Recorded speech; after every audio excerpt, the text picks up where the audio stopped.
Antisépticos y desinfectantes. Esta clase corresponde a la última unidad que veremos y se relaciona con los agentes antimicrobianos que tenemos dentro de farmacología. Para comprender lo que es el uso de antisépticos y desinfectantes, primero vamos a introducir a ciertas terminologías que son importantes. Según definición, asepsia va a ser la ausencia de infección por la carencia absoluta de microorganismos, ¿ya? La antisepsia va a ser la eliminación de los microorganismos o su inhibición tanto en tejidos y fluidos corporales. Es decir, que no los vamos a destruir, pero vamos a disminuir su nivel de infección. La esterilización va a ser la eliminación o destrucción total de cualquier forma de vida microbiana. Y los clásicos sistemas de esterilización que existen son la esterilización de vapor a presión y de calor seco. Pero además tenemos la esterilización por plasma y la realizada por productos químicos líquidos. Dependiendo del material que requeremos esterilizar, es el tipo de técnica a usar, ¿ya? Finalmente, tenemos que la desinfección va a ser un proceso por el cual se van a eliminar los microorganismos de los objetos inertes, a diferencia de los tejidos, estos en objetos, ¿ya? Y se van a eliminar todo tipo de agentes, menos las endosporas, que son resistentes a los agentes desinfectantes. Y finalmente, vamos a tener el antiséptico, que es un germicida químico para su uso sobre la piel o sobre los tejidos. Y que no se utiliza para descontaminar objetos inertes, sino que se utiliza para componentes orgánicos, ¿ya? Antes de pasar a los mecanismos de acción, que es lo que tenemos al frente, la idea central es hacer una especie entonces de resumen de lo que es un antiséptico y un desinfectante. Y vamos a decir que son potentes sustancias químicas que inhiben o destruyen a los microorganismos. Y además van a poseer efectos tóxicos que son leves para la célula del hospedador, o sea, en nuestro caso, nosotros, ¿ya? Y que se pueden utilizar de manera directa sobre la piel, sobre las mucosas e inclusive sobre las heridas, ¿ya? Lo ideal es que un antiséptico pueda destruir a las esporas, que pueda además prevenir la infección mediante la dilución del agente infeccioso o bien su destrucción. Y además de eso, tenemos que considerar que un desinfectante y antiséptico tiene que tener un nivel de eficacia para que esto nos sirva, ¿ya? Y para eso vamos a pensar en ciertos tópicos que son extremadamente importantes. Tiene que tener poder sobre la resistencia intrínseca de las bacterias u otros microorganismos. Se debe considerar cuántas son las poblaciones mixtas que hay en la zona que nosotros vamos a atacar, ¿ya? Hay que también considerar cuánto es la presencia del material orgánico que hay en el medio. También hay que pensar cuánta es la concentración que vamos a utilizar y cuál es la estabilidad de este desinfectante. En ese mismo contexto, cuánto tiempo vamos a tener el desinfectante y cuál va a ser la temperatura en la cual estamos exponiendo. También considerar cuál es el pH del medio donde está ocurriendo la acción del desinfectante y la hidratación del medio, ¿ya? Finalmente, y algo bien interesante, es que muchos de nuestros desinfectantes y antisépticos se pueden unir a las superficies fijándose y tendrían en el fondo un efecto positivo, por ejemplo, prolongando el tiempo en el cual producen su desinfección, o bien, al estar sobre la superficie, aumentando la probabilidad de que éste se vuelva tóxico para el ser humano, ¿ya? ¿Cuáles son los mecanismos de acción generales del uso de los antisépticos y desinfectantes? En general, lo que nosotros buscamos es que tenga una actividad de estructura de los gérmenes y que tenga alguno de los siguientes mecanismos, ideal todos, ¿ya? Produzca coagulación y o denaturalización de las proteínas. La coagulación es cuando los precipitan, digamos, los componentes proteicos y se aglutinan entre ellos. Vamos a tener además, o queremos que además haya, destrucción de la permeabilidad de la membrana bacteriana. Ojalá que además podamos generar que los componentes internos intracitoplasmáticos puedan ser exteriorizados, es decir, que provocamos cambios osmolares dentro de la membrana, ¿ya? Y dentro de la célula. Y además, lo ideal es que podamos alterar los sistemas enzimáticos de la bacteria para que haya una autólisis, ¿ya?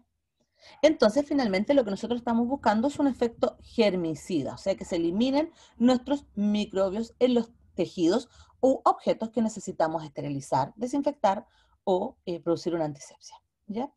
Para esto hay que considerar algo muy importante. Hay agentes que son irritantes y por lo tanto no deben tener mucho tiempo de contacto con las pieles y mucosas, o en su defecto, no pueden ser administrados en heridas abiertas, por ejemplo, ¿ya? Por lo tanto, hay que tratar de mantener lo más lejos posible los tejidos orgánicos. Dentro de ellos vamos a tener a los compuestos alcohólicos, fenólicos y los aldehídos, ¿ya? ¿Cuáles entonces son nuestros métodos para conseguir esta técnica aséptica? Vamos a tener entonces la desinfección y la esterilización.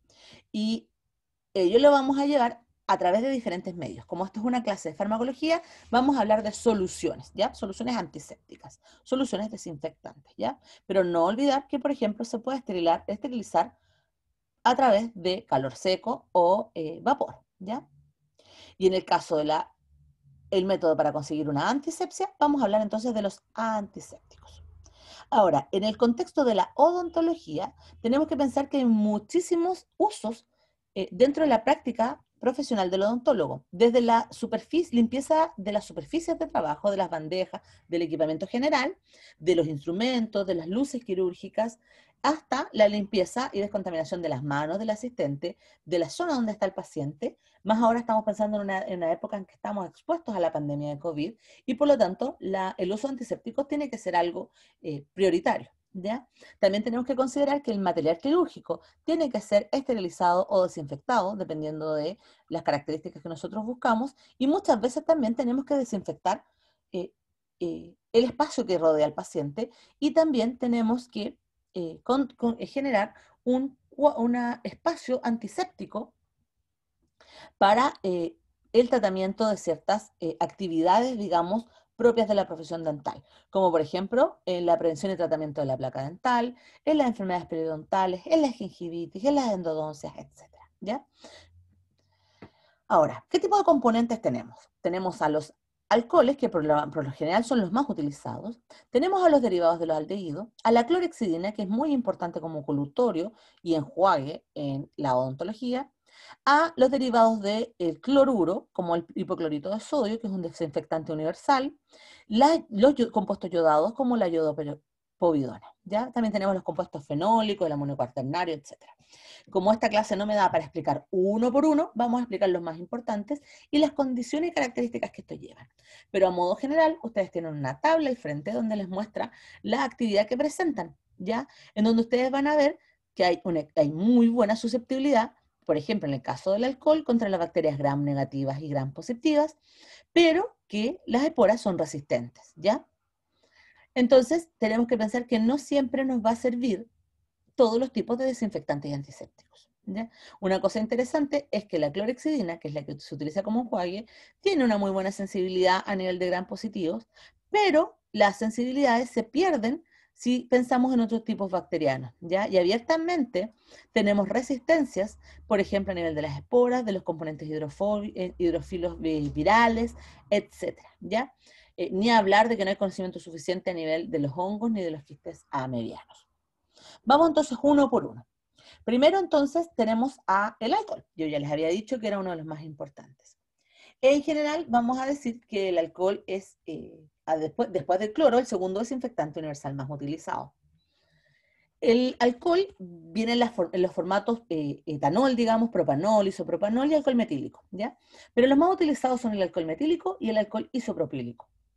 Además de eso, también tenemos el alcohol desnaturalizado, en donde la palabra desnaturalizada hace referencia a que es etanol en presencia de cloruro de benzacoilo.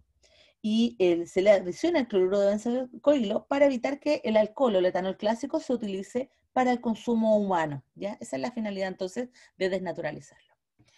¿Cuáles son las actividades del alcohol? Va a tener una actividad más bien bactericida, ¿ya? Eso es lo que nosotros buscamos, aunque a bajas dosis o cuando este está muy diluido se comporta como bacteriostático. Para que tenga una actividad desinfectante óptima, el alcohol debe estar a sobre 70 grados, ¿ya? Y lo ideal es utilizarlo realmente en todas las superficies sobre 90 grados, ¿ya? Entonces, para uso y limpieza general, sobre 70. Para desinfección y actividad bactericida, sobre 90. La otra cosa bien interesante es que el alcohol elimina los quistes de acantamoeba y entamoeba, ¿ya? En general, el alcohol no se recomienda mucho para el lavado del material quirúrgico, ¿ya? Ya que no es óptimo su grado de desinfectación y de asepsia obtenida en este material, ¿ya? Lo otro que es importante es que no eliminan a las esporas, ni penetran ningún tipo de material que sea rico en proteínas, ¿ya? Eso es importante, cuidado con los materiales orgánicos en el fondo. Y hay virus que han demostrado que son absolutamente resistentes al alcohol, como los virus Coxsackie, ¿ya? Que es un virus de la infancia. Una cosa muy importante que hay que considerar es que el alcohol es corrosivo, irritante e inflamable, ¿ya? Debido a su capacidad irritante, es que bajo ningún punto de vista se debería utilizar en heridas abiertas, sangrantes o que se puedan absorber y tener una biodisponibilidad central por parte del alcohol, ¿ya? Después tenemos el segundo grupo, que es el grupo de los aldehídos, donde los más utilizados en la clínica son el formaldehído y el glutaldehído. En general, estos dos compuestos son altamente irritantes y carcinogénicos, por lo tanto, se recomienda su uso no solamente con todas las EPP, sino que además en presencia de campanas fumantes, o sea, campanas químicas que puedan eliminar los componentes de manera segura para la persona que los está utilizando, ¿ya? Los aldehídos son desinfectantes y también esterilizantes. Y también son, lo que es importante, que son útiles y activos contra los hongos y los virus. Recuerden que los alcoholes no tenían acción sobre las esporas, ¿ya?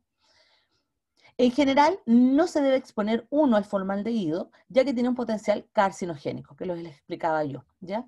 Y como hace su actividad eh, desinfectante y esterilizante, es que va a inhibir la síntesis de purina de todos los microorganismos, ¿ya?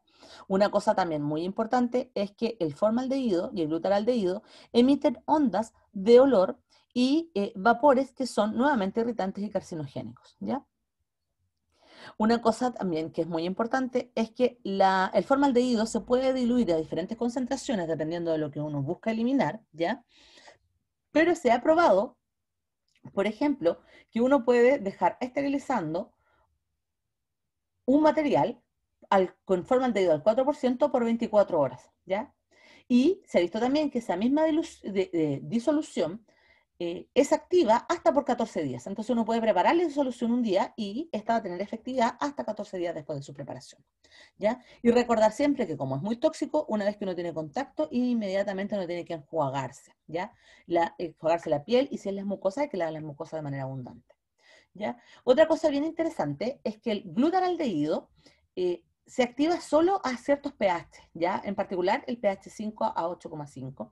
Y se ha visto que en este pH, que es extremadamente alcalino, se comporta como esporicida. Y por lo tanto, en relación a eso, es que se utiliza muchísimo en las prácticas hospitalarias, ¿ya? Además, se ha visto que cuando se adiciona este compuesto, el glutaraldehído, al 2%, en presencia de bicarbonato de sodio, que apoya en el fondo la alcalinidad, va a servir para destruir rápidamente las bacterias. O sea, no tenemos que estar esperando las 24 horas de esterilización. Y que de hecho, entre los 10 primeros minutos, también va a eliminar la mayoría de los virus, ¿ya? Y las más duras, que son como las esporas de Clostridium, se van a demorar aproximadamente 3 horas. En el fondo, podemos decir que el glutaraldehído nos da una mayor eficiencia a la hora de desinfectar y esterilizar. En general, también vamos a reconocer que el formaldehído y el glutaraldehído no son corrosivos con los metales, no dañan las gomas y no dañan los plásticos. Así que son muy útiles para la esterilización de material quirúrgico, donde nosotros no podemos someterle a calor seco ni a exceso de temperaturas porque las gomas se nos echarían a perder, ¿cierto? Y los plásticos se perderían. Y como les vuelvo a repetir, es extremadamente tóxico, se debería utilizar bajo campana, ya que tiene riesgo de carcinogénesis, ¿ya? Después tenemos al desinfectante universal, por así decirlo, que está en todas las casas, que tenemos al cloro y los compuestos derivados del cloruro. Los más utilizados son los hipocloritos, y los hipocloritos los encontramos en formato líquido, el clásico hipoclorito, por ejemplo, de limpieza de baños, de piscinas, y también en pastillas, ¿ya? El hipoclorito también se vende en forma analítica y molecular, con la finalidad de utilizarse para poder esterilizar componentes, por ejemplo, de las endodoncias y de esterilización de zonas de actividad clínica directa con la piel del humano, ¿ya? La concentración es la que va a hacer la variación del tipo de hipoclorito con el que nosotros queremos trabajar. Podemos trabajar con algo extremadamente diluido para trabajar con superficies directas, limpieza de pisos, mesones, camillas, a un poco más concentrado si queremos esterilizar material quirúrgico, ¿ya? Vamos a considerar además que el hipoclorito de sodio es uno de los agentes más económicos y con mejor espectro, digamos que actúa por sobre todo los agentes antimicrobianos y solo va a depender de su concentración, ¿ya? Lo que sí que hay que tener en consideración que el cloro es corrosivo, ¿ya? Y la otra cosa importante es que el cloruro y los cloros se inactivan en presencia de la materia orgánica. Por lo tanto, no son óptimos para trabajar con material proteico, material lipídico, etcétera, ¿ya? Y lo otro que también es importante es que son relativamente inestables y por lo tanto, si no se usa la dilución de manera inmediata, se va a perder su efectividad, pero además pueden no ser un microbicida, sino que más bien ser un microestático, es decir, impide el desarrollo y división de las bacterias, pero no necesariamente las elimina, ¿ya? Otra cosa que es importante es que como elimina vapores derivados de cloruro, que ya de por sí son irritantes al ser humano, si se administra en presencia del formaldehído, está mal escrito el formaldehído ahí, si se administra, perdón, en presencia del formaldehído, lo que vamos a producir es un gas que es biclorometiléter. Y este compuesto también es carcinogénico. Por lo tanto, también deberíamos utilizar los compuestos, o sea, no deberíamos utilizarlos, no deberíamos mezclarlos, pero si debería ocurrir esto, tiene que ser bajo campana, sin ningún contacto con la persona que lo está manipulando, ¿ya? Y lo otro importante es que si se mezcla este ácido, digamos, con otro tipo de compuestos ácidos, por ejemplo, con el ácido muriático, se van a producir gases que son extremadamente irritantes a nivel pulmonar, ¿ya? Para continuar, vamos a hablar del querido peróxido de hidrógeno, que por mucho tiempo fue el rey de la desinfección de los tejidos, ¿ya? Y de las heridas. Y el peróxido de hidrógeno, bueno, ustedes saben cuál es la fórmula probablemente, se utiliza muchísimo para limpiar zonas con material orgánico, ya que se inactiva en presencia de tejido y material orgánico, pero permite hacer una limpieza directa, por ejemplo, de componentes como la sangre. Cuando ustedes se manchan un delantal con gotitas de sangre, si ustedes adicionan dentro de las primeras 24 horas peróxido de hidrógeno a 20 volúmenes, por ejemplo, ustedes lo que van a tener es que va a interaccionar con el componente orgánico de su delantal y eso va en el fondo a limpiar o a arrastrar la sangre, produciendo una oxigenación de este componente y eliminándolo entonces del material, ¿ya?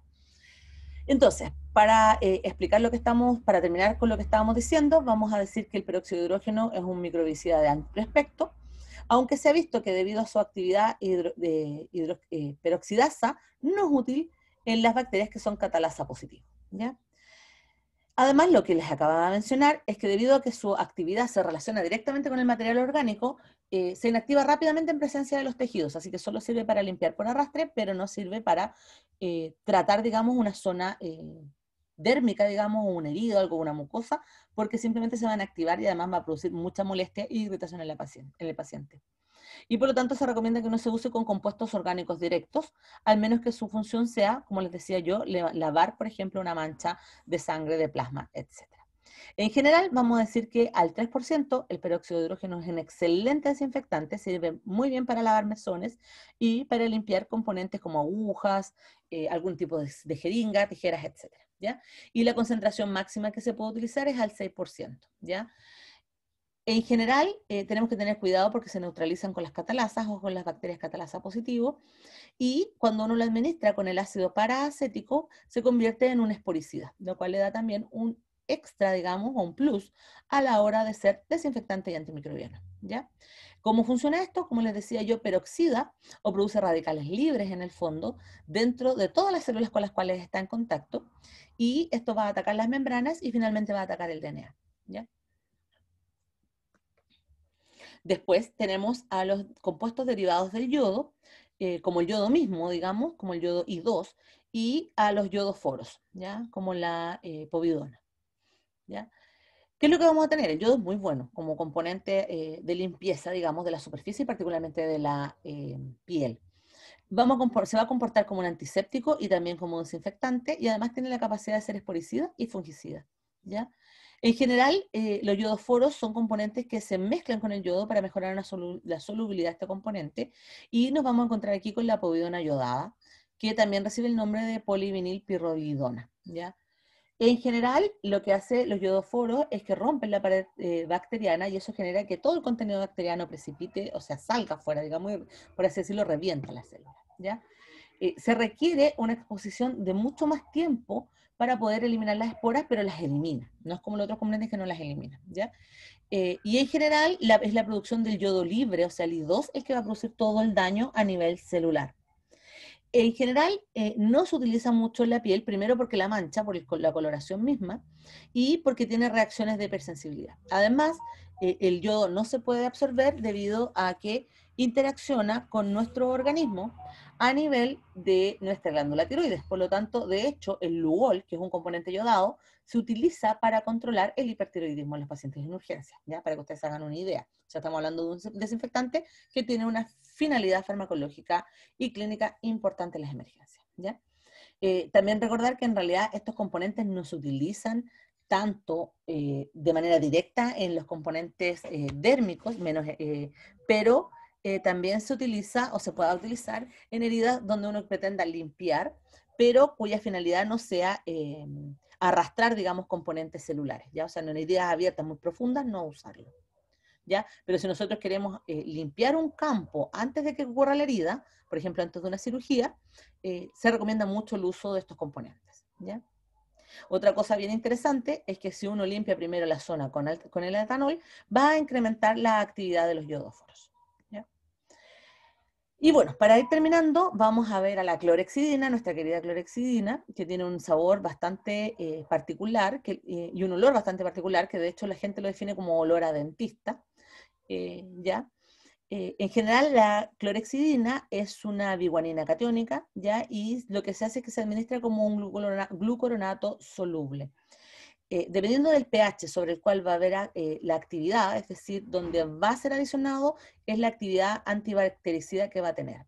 A pHs neutros a ácidos va a tener una actividad sobre los gram positivos y un poquito más abajo va a tener actividad sobre los gram negativos, ¿ya? Cosas que se deben tener en consideración es que la clorexidina se inactiva con la materia orgánica, ¿ya? Eso también es importante porque en el fondo pierde efectividad cuando la vamos a utilizar como colutorio, ¿ya? Y en general no debería haber una exposición mayor a los 3 minutos en el enjuague que va a sufrir el paciente. Otra cosa importante es que se puede utilizar como componente prequirúrgico para el lavado de manos y para el lavado instrumental. También se utiliza como duchas vaginales y como la general del día a día, ¿ya?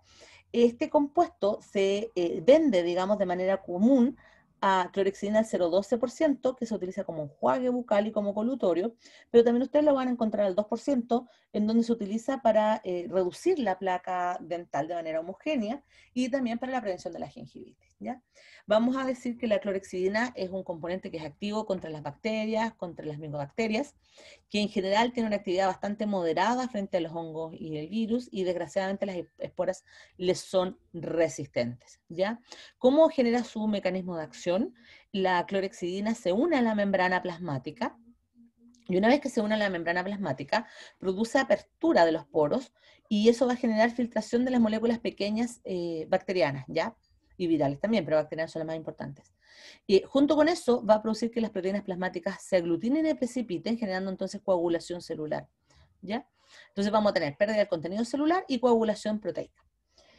Una cosa que es interesante considerar es que si bien la clorexidina se utiliza por no más de 3 minutos máximo, tiene un efecto residual bastante importante, tiene un efecto residual que dura cerca de las 6 horas. Y esto ocurre porque se queda en la superficie ósea, digamos, del esmalte de los dientes, y en particular se ha visto que cuando se administra en conjunto con la hidroxiapatita, aumenta aún más su efecto residual. Una cosa que es importante considerar es que nosotros podemos perder el efecto residual si lo administramos con sales de calcio. ¿Por qué les menciono esto? Porque muchas pastas de dientes tienen sales de calcio y por lo tanto antagonizan la actividad de la clorexidina, y por lo tanto no podemos decirle al paciente, sabe que lávese los dientes primero y después use la clorexidina, si después la clorexidina va a perder toda su actividad, ¿ya? Entonces esa es como una de las condiciones que hay que tener en cuenta. Lo otra cosa importante es que pH bajo 5 se pierde completamente la actividad de la clorexidina, y por lo tanto pH bucales muy bajos no vamos a tener la actividad deseada de la clorexidina, ¿ya? Ahora, como uno es bastante utilizado, digamos, en el uso del colutorio, tenemos que considerar que se puede utilizar a largo plazo porque es muy bueno, digamos, como fármaco. Pero eso va a generar algunos trastornos que van a hacer que, o limitar su uso. Dentro de ellos vamos a tener que en algunos pacientes va a generar una coloración tipo parduzca en los dientes y en la lengua. va a tener este sabor desagradable que va a generar que muchos pacientes no quieran administrarlo o que no aguanten el minuto y medio, 2 minutos media, digamos, de administración, menos los 3 minutos. Además, en la mayoría de los pacientes produce alteración gustativa inmediata, pero que pasa con el correr de los minutos. Pero en algunos pacientes se mantiene por las mismas 6 horas y por lo tanto eso lo hace incompatible en el fondo con las actividades de la vida diaria del paciente. Además, se ha visto que el uso crónico en algunos pacientes puede producir urticaria, dermatitis y de manera más extrema, poco común, pero ocurre, ulceraciones bucales. Y el último que les quería mencionar, si bien no es considerado un antiséptico, es interesante comentarles porque ha estado administrando muchísimo en las pastas de dientes y me refiero al estaño, ya que el estaño se está administrando como una solución de fluoruro de estaño que tiene como finalidad que forma una especie de placa o de film sobre la superficie dentaria y esto genera que aumente la cantidad de flúor que hay en la superficie, ya que es lo ideal de la pasta, pero además que el estaño genera una actividad antibacteriana, ¿ya? El estaño, al igual que el cobre, se sabe que tiene una buena actividad bacteriana y en particular que inhibe el crecimiento, ¿ya? ¿Y por qué lo inhibe? Porque se une al grupo sulfidrino y les produce trastornos oxidativos a las bacterias, ¿ya? Y por lo tanto vamos a decir que una vez que está en la superficie dentaria, va a actuar como un antimicrobiano muy efectivo, ¿ya? Y eso ha generado que en la actualidad se administren en pastas dentales en aquellos pacientes en donde el cuidado de la salud bucal es complejo. Estamos hablando de personas que, por ejemplo, adultos mayores, personas que tienen incapacidades de limpiarse de manera adecuada o que ya han tenido trastornos previos, ¿ya? Y por lo tanto, en la actualidad se utiliza mucho para las hipersensibilidades y los trastornos gingivales, ¿ya? Y como les digo yo, forma esta especie de film o de placa dental y por lo tanto apoya en el fondo el uso de la pasta de dientes. El problema que se tiene es que es muy inestable a nivel de la pasta, dentro de la pasta, el componente de la pasta de dientes, y por lo tanto hace que tenga una vida media de funcionalidad baja, y por lo tanto le da menos vida a la pasta como tal. Y lo otro es que con el tiempo aparecen problemas de manchado, ¿ya? Pero igual es interesante mencionarlo. Ya chicos, eso con la clase de desinfectantes y antisépticos. Ojalá les haya gustado. La idea central es que tengamos una pincelada, una idea de los antibacterianos y antimicrobianos que son directos sobre superficie. La próxima clase obviamente vamos a ver ya a los antibióticos como tal. Acá les dejo yo una tablita para que ustedes vean los diferentes componentes que les mencioné yo, cuáles son las acciones que tienen, para qué los usamos de manera adecuada y cuáles son las propiedades que tienen. ¿Ya? Muchas gracias.